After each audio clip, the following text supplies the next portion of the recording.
আজকে বুকে হাত দিয়ে বলুন, আব্বাস সিদ্দিকীকে আজকে মনে পড়ছে না পড়ে নেই? আজকে বলুন। আমি বলেছিলাম চেয়ারের একটা পায়া দরকার, মনে পড়ছে? বলেছিলাম মনে পড়ছে? আজকে বলুন, টোটাল ভারতবর্ষে যদি বা বাংলা থেকে যদি 2-5টা নওশাদ সিদ্দিকীর মতো যদি সেন্টারে পাঠানো যেত, তাহলে বিল করার সাথে সাথে চেয়ার ছুঁড়ে মারত।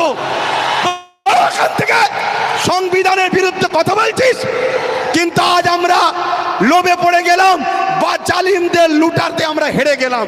কিন্তু মনে রাখবেন, এই লড়াই অনেক দিন কালের।